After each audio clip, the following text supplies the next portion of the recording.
Peace and blessings to all. Peace and blessings to all. Happy New Year. Happy New Year. You know, I've been making a couple of videos.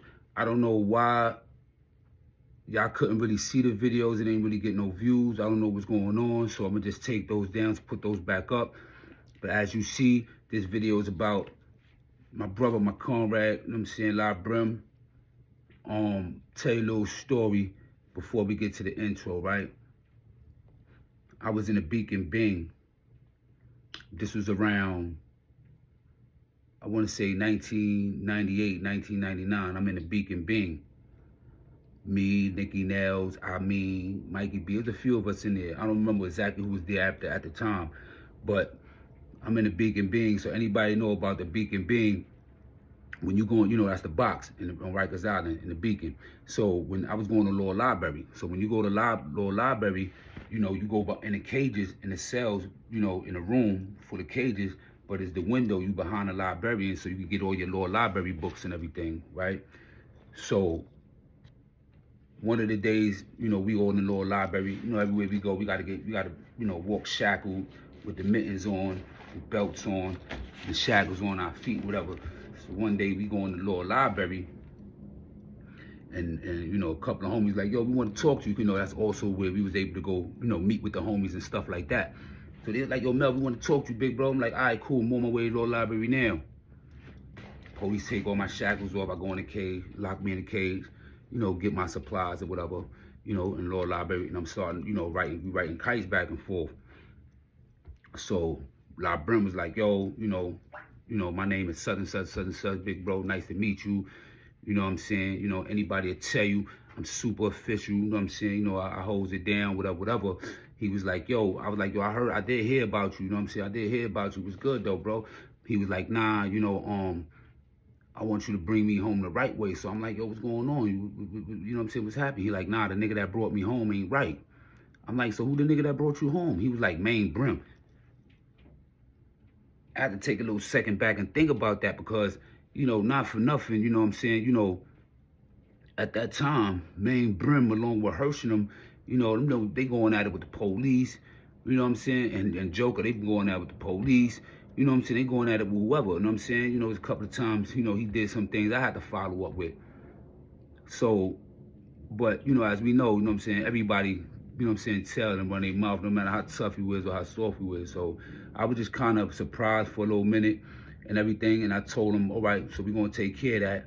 I'm going to make you official. This is what we're going to do.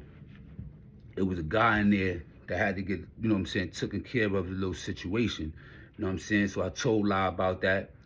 La went and took care of that right in front of us while we watched the movie through the window and everything. You know what I'm saying? And after that, shit was history. You know what I mean? Throughout the years, this was the end of the 2001, beginning of 2002. I'm in Clinton. I leave Comstock. I'm in Clinton. I get the kite. Yo, listen, NYBBA is official. From Big Is, you know, this, that, and the other. You know, this is the kite that Pee Wee had wrote me. He had wrote me, a couple other people started writing me about the issues and everything like that. So I was thinking about a name, because at that time, you know, SI already had stamped me from getting to get a hood under the U. That's when I started the Black Knights. And that's where I had started the Black Knights up in Comstock. It was about 30, about 30 strong at the time. And but I ended up leaving Comstock, going to Clinton. So when I got the kite, I was thinking about what name to name it. You know what I'm saying? So I was thinking about naming, you know, East Coast Mafia brand. I was just thinking of different names. Then Pee Wee hit me with the Outlaw 20. He was like, yo, you know, you've been banging. You caught 20 years for banging. You know what I'm saying? The shit we doing right now is some renegade shit, which is an outlaw, whatever. You know what I'm saying? And I thought about it and I ran with it. You know what I'm saying? And you know what I'm saying? And I wanted to snatch up L Brim. I wanted to snatch up B.I.G. I wanted to snatch up P. Brim. I wanted to snatch up Mikey B. I wanted to snatch up her. There was a few people I wanted to snatch up. But in the kite, Pee Wee had told me like, yo, listen, man, you know, don't take all your drops, because if you take your drops and everything, you know what I'm saying, that's taking a lot of people out of 5'9". You know what I'm saying? You know, the motherhood got to stay strong and this, that, and the other, whatever. So I understood, you know what I'm saying? But L Brim ain't like that. You know what I'm saying? He felt like, you know what I'm saying, motherfuckers holding him back. And like, you know what I'm saying, like, you know, I'm built for this. I'm built, what the fuck, I gotta be up under this dude and this, that, and the other, boo, boo, boo. I'm not really even, you know what I'm saying? So that's right there was him justifying him, you know what I'm saying, feeling some type of way towards a lot of people. Not towards me, because when he had pulled up in Auburn, we had this conversation. That's why I'm able to speak what I'm saying right now. You know what I'm saying? He like, yo, I felt like, you know, niggas just overlooking me or whatever. I said, nah, La, and I broke it down. La never knew that Pee Wee had asked me to do, not to bring him in or whatever. So in the midst of that, but before me and La even got to sit up and talk and whatever, you know, I never got to snatch up B.I.G. because B.I.G. had his own hood. He was sharing it with Ashan, but him and Ashan couldn't stay out of eye on their LU and everything. So he ended up getting his own hood, and Ashan kept, you know what I'm saying, kept what he kept. So B.I.G. goes to Attica, because at the time, Lacey don't know what's going on, because we started this because, you know what I'm saying, the big homies at that time was labeling him and questioning him. So by us standing firm and creating an army and everything, we basically did that to keep him in power, and was like, yo, niggas ain't going to trip on our big homie and all that, whatever. You know what I'm saying? We Brim and everything like that. So that's why we started the army. You know, my hood being the second set. First was East Homicide, then Outlaw 20, right? So now, B.I.G. is in Attica. Lacey was in Attica for some reason, you know, he was supposed to talk to him for whatever reason, whatever. I guess it wasn't done to certain individual standards. Then he ended up, you know what I'm saying, his hood getting snatched from him. Yeah, my knuckles kind of messed up. I had a little situation on New Year's. It's still kind of a little swollen, but I'm all right, man. You know how this thing go. But not to lose track. So then later on, Pee Wee bumped into Lacey, and allegedly, you know what I'm saying, it wasn't done the way he wanted B.I.G. to do it, and La wasn't jacking that. So when La pulled up, La allegedly posted that step to him, let him know what the real, and told niggas like this, yo, straight up and down, Bloodhound, this is my hood, this is what I'm starting. You know what I'm saying? Nobody, you know what I'm saying, the chairmen didn't oppose it. You know what I'm saying? You know, I the one who brought, you know what I'm saying, La into a fold officially. So, you know, I wasn't against it and nothing like that, but that was the conversation that we had when he finally did come up. But that's how Bloodhound started. That was the only hood, you know what I'm saying, under NYBBA that wasn't officially voted in. That was just something that he just basically devoted his way in, and I understood why he did that. But, you know, shout out to L Brim, you know what I'm saying, you know, he buried the bone, he dropped his flag, you know, I feel that, you know what I'm saying, you know, a lot of people, you know what I'm saying, it's like, you know, it's like this, right? This year I'll be 50 years old. We can't keep doing the same things and expecting different results. Or doing the same thing, but I'm gonna do it this way, or I'm gonna do it. It ain't gonna work sometimes. Sometimes you just gotta be like, you know what, man? Fuck this shit, you know what I'm saying? Word the mother, because at the end of the day, I'm gonna tell y'all why, I'm gonna tell y'all what got him to where he at right now, man. And it's a real fucked up, but it's some real shit right here. You know what I'm saying? I'm gonna tell you, I'm gonna share it with y'all, man. You know what I'm saying? That's why my heart go out to him, but it was like, you know what I mean? It's like you trusted and you brought in the wrong dudes, you know what I'm saying? And these dudes really had no good intentions for you, you know what I'm saying? And then, you know, this is the end result of that. But listen, man, we're gonna run that intro and we're gonna get to it. You already know.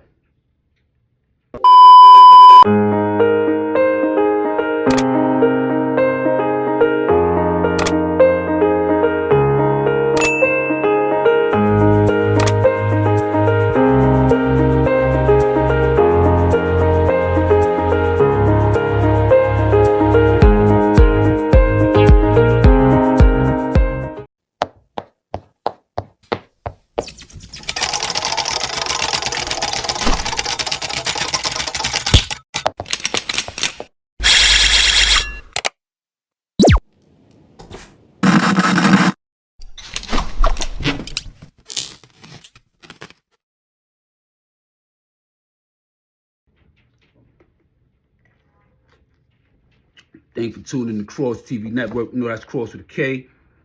Appreciate everybody for tuning in. Y'all could be anywhere in the world, but y'all here with me. Y'all know how valuable time is, so I won't waste yours. You know, I done did over 26 years in prison. You know what I'm saying? Then even when I was out here as a shorty, you know what I'm saying, I wasted a lot of time, you know, doing what kids do, you know, and everything, you know, going back and forth to prison, so I'm not gonna waste any of yours. As I was speaking about earlier, the infamous, the notorious L Brim, my brother, my comrade. You know what I'm saying? I love him. And it just hurts my soul. It really hurts my soul to see all the comrades that I done grew up with in prison. Not to glorify it, but when we was in there, you know what I'm saying, all we had is us. You know what I'm saying? So we raised each other. We held each other down. You know what I'm saying? Against police, everything. You know what I'm saying? Or whatever. You know what I mean? So it hurt because every time I turn around, L Brim get this month of time. Then he got another case. You know, Dick Wolf, he got another case. He got more time. You know what I'm saying? Magoo, you know, that whole case. You know, and so many others. You know what I'm saying? That's why I say what happened to me is kind of like a gift and a curse. But that's a whole nother topic. I'm gonna stay on topic, right? So L Brim started Bloodhound, right?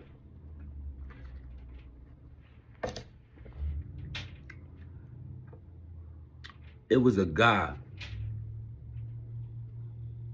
right, by the name of Showtime. He wasn't in the pen with us. He was in the street. Somehow, you know what I mean, he knew a couple of guerrilla fathers, you know, for Brim behind the wall. So he ended up being a figurehead, you know what I'm saying, and a voice for the streets, our voice for the streets, and he had the streets for all sets, except mine, because I was like, yo, man, I don't know him. He don't come visit me. We not communicating like that. You know what I'm saying? So how he gonna be holding my hood down and doing this, that, and up? I don't know nothing about dude. Dude go see, you know, he goes to Southport to see them. He ain't coming to population, come see us, you know, this, that, and the other, whatever. So I talked on the phone with Showtime one time, and Showtime was telling me, you know, he was, you know, fucking a couple of the homies' wives and everything like that.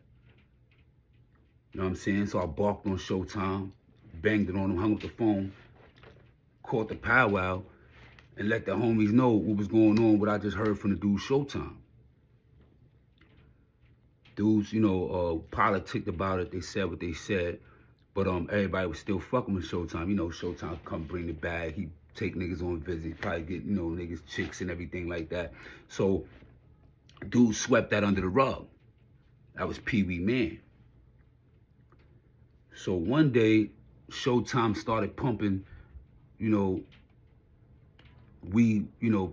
Pee Wee faded me because, you know, Pee Wee faded me because I didn't want to give him $500 in a product or some money in a chain. One, I know I was dealing with some bread and some type of garment to give him, and being that he ain't giving him, he supposed to have been faded.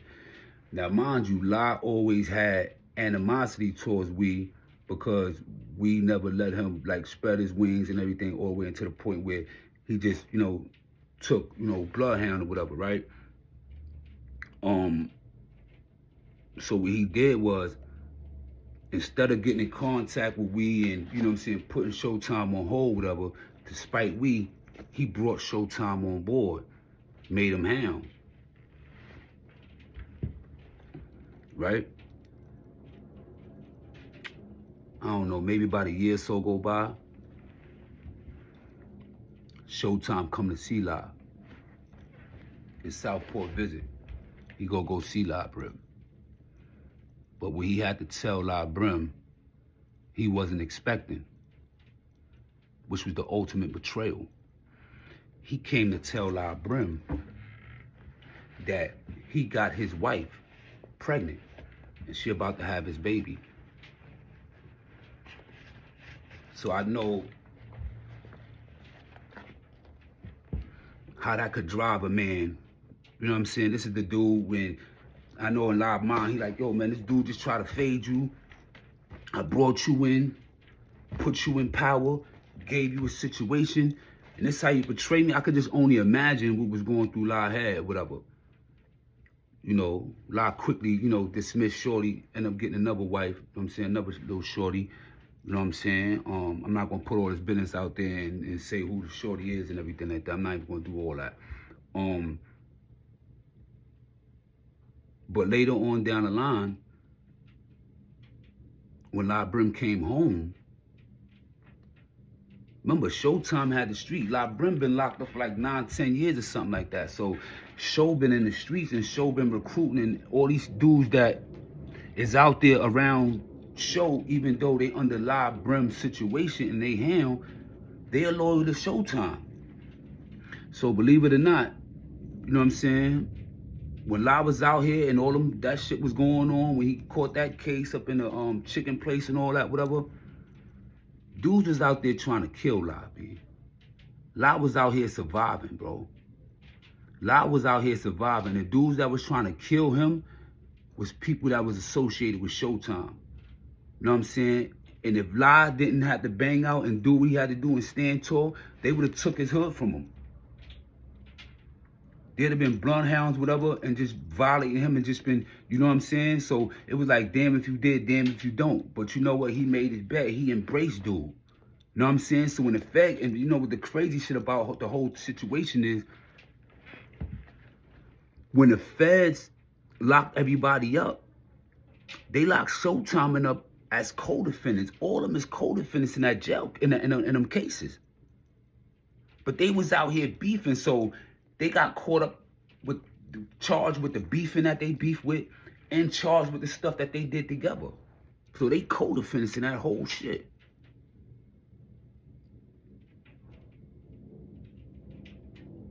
And then here you got a stand-up individual like La, you know what I'm saying? You know, you got people trolling him. He can't do nothing about it. And I feel like that frustrated him to the point where he might have reacted off of anger. Allegedly. I'm going to say allegedly because I don't know what was going through his mind. I haven't been in contact with L Brim for years. You know, always been stand up.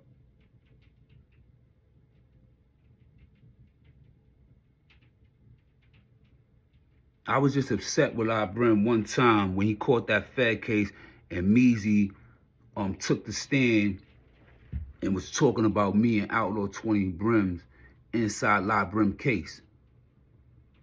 That Fed case.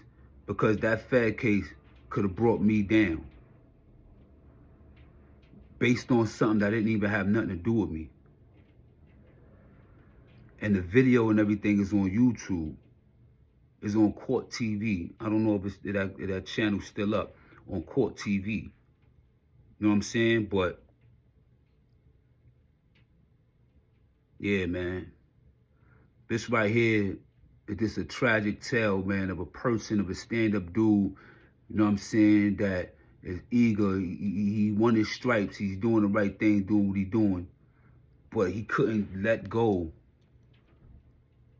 of that animosity, that issue that he had, caused him to make certain decisions where he brought dudes in that will ultimately end up being his demise. So he not repping no more. I done had conversations with people being like, well, he done got all this time for it now. He might well just finish, you know what I'm saying? He put his life into that, whatever. I know how much La love his hood. I know how much La love Brim. For him to denounce that and fall back, man, me putting myself in his shoes, because I can't speak for him. I'm not him. I don't know where he went, you know what I'm saying, within his mind. But I have been in situations where I was facing life in prison because the first 3 years I was in Rikers Island for my last bid, it was offering me 35 to life. I was an 18-year-old kid running around Rikers Island facing 35 years to life. Can't cry about it because The crimes that I was locked up, the crime that I was locked up for, I did. And then while I was on Rikers Island, I caught 5 more jail cases, you know what I'm saying, going to war, putting it in, you know what I'm saying, for the hood and everything like that, right? And for the people. So for L Brim to walk away from his baby, his brainchild, and what he birthed from his heart, mind and soul, or mind, body, and soul, Bloodhound Brim, I think now he's looking for peace, man. He's looking for peace within. I think he understands what he was good at, and I think he understands where he could have went wrong at.